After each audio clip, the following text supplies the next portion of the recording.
Hey everybody, welcome back to another episode of Storytime with Bucho. I'm Bucho. Today I'm going to be reading an excerpt from one of my favorite books of all time. I found out about this during grad school from one of my professors who also turned me on to a lot of other books that I will probably end up reading excerpts from on this channel.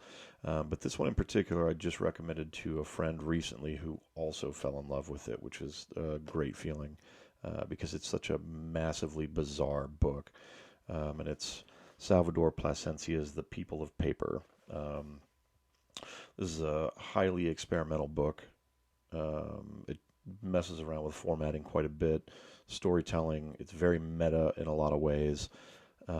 It's really hard to summarize succinctly and not sound like you're kind of insane. So I'm going to read the back of it, and then I'm going to get into the introduction. Federico de la Fay is a devoted husband and father, but when his lime-loving wife Merced abandons him, he and his daughter Little Merced, who also loves limes, must start a new life together. They leave their home in Mexico and head for California. There they settle among a community of flower pickers where Federico de la Fay's sadness festers and Little Merced develops a dangerous addiction to limes. All the while an oppressive force bears down on the town.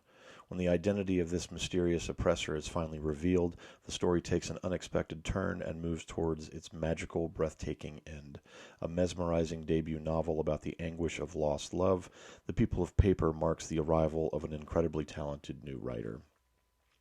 And this is true. I mean, this book is beautifully written about lost love and romance and everything without being saccharine. And it's unfortunate because I don't believe Plascencia put out another book after this, which is incredibly unfortunate because this is just phenomenal writing from top to bottom and just a beautiful story to boot. So I'd like to read the prologue for you, and yeah, let's get into it. She was made after the time of ribs and mud. By papal decree there were to be no more people born of the ground or from the marrow of bones. All would be created from the propulsions and mounts performed underneath bed sheets, rare exception granted for immaculate conceptions. The mixing pits were sledged, and the cutting tables where ribs were extracted from pigs and goats were sawed in half.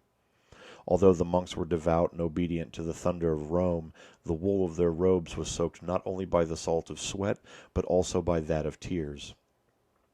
The monks rolled down their heavy sleeves, hid their slaughter knives in the burlap of their scrips, and wiped the hose clean. They closed the factory down, chained the doors with Vatican-crested locks, and marched off in holy formation. 3 lines, their faces staring down in humility, closing their eyes when walking over puddles, avoiding their unshaven reflections. The march was to proceed until the monks forgot the location of the factory, an impossible task for a tribe that had been trained to memorize not only scripture, but also the subtle curvature of every cathedral archway they encountered. And so they walked south to the Argentine land of fire and back north to the glacial cliffs of Alaska, cataloging birds and wingspans. The monks lifted the penguins' flippers and stretched measuring tape, silently reciting the data, trying to displace the coordinates of the abandoned factory.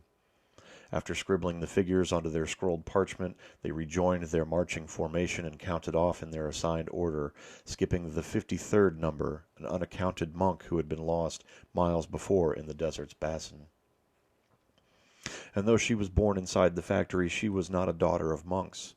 She had been created without Vatican sanction by a man whose hands were ravaged by paper cuts.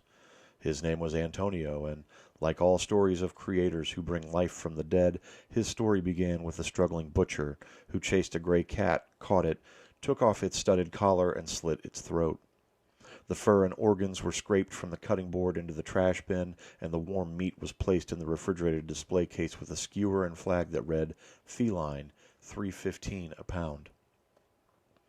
Antonio was only a boy, still wearing his grammar school uniform, when he saw his Figaro split open and naked.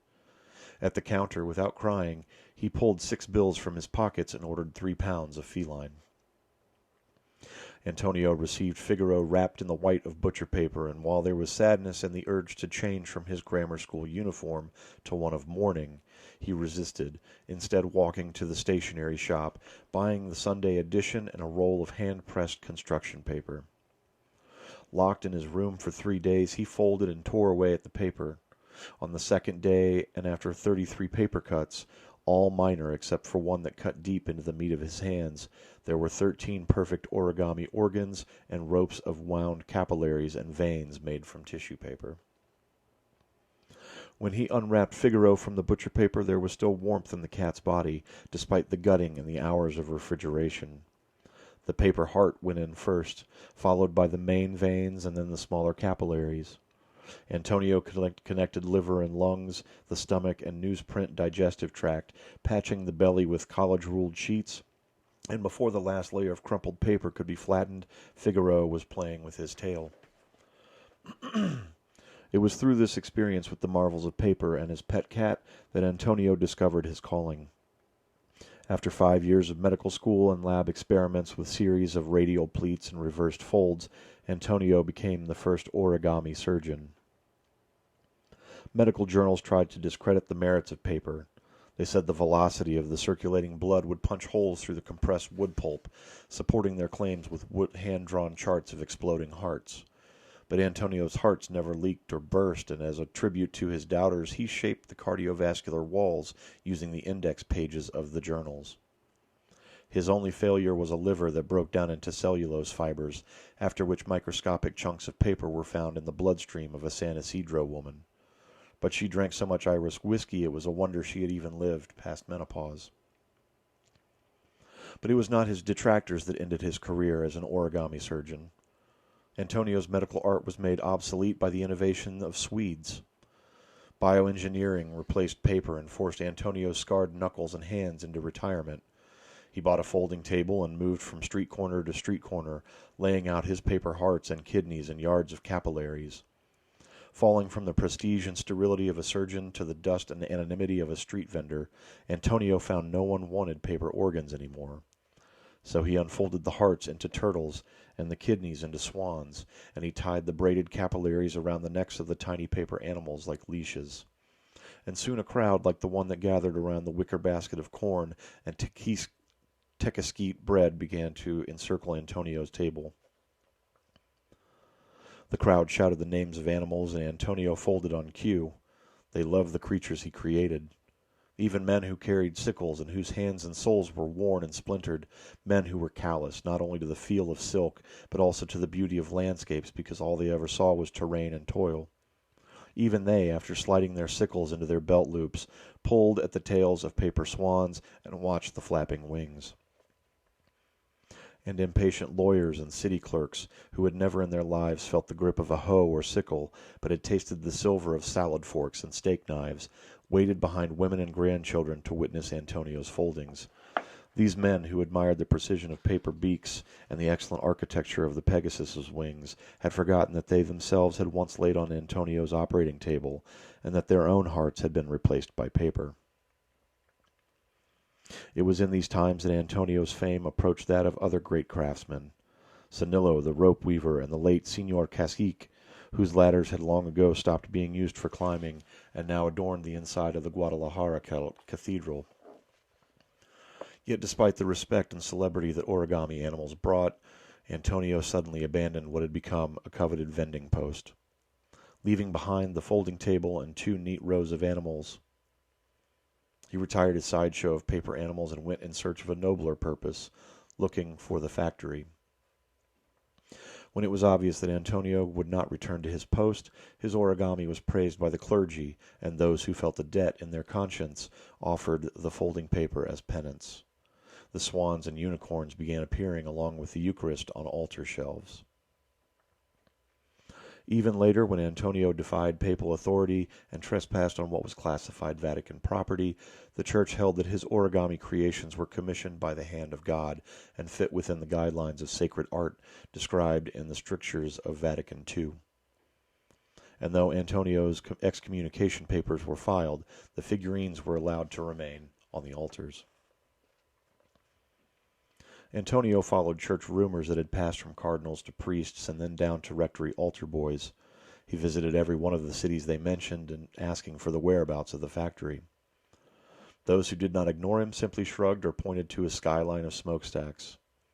Had it not been for a disgruntled monk who spoke defiantly against a life of constant walking and bird-watching, Antonio would never have come upon the doors of the factory. The monk handed Antonio a scrap of parchment. Written on it were caliper measurements and detailed illustrations of feathers, ordinary details found in any field guide, but the underside of the paper revealed the never-before-disclosed coordinates of the factory. At the bottom of the page, in the same handwriting, the monk signed in careful cursive, using not his Christian name, but his assigned position in line, 53. Antonio followed the scribbled directions. He stole a wheelbarrow from the corrals of the old butcher and filled it with cardboard, towers of books, placemats, napkins, and every other sheet he could find, not caring if the finishes were matte or glossy. He oiled the bearings of the lone wheel and then left, pulling a plastic poncho over his own head and a tarp over the mound of papers.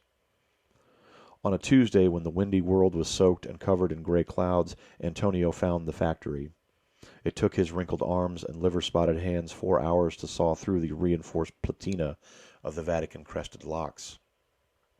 Once inside, Antonio repaired the broken cutting tables, converting them into workbenches and then spilling paper and cardboard onto them.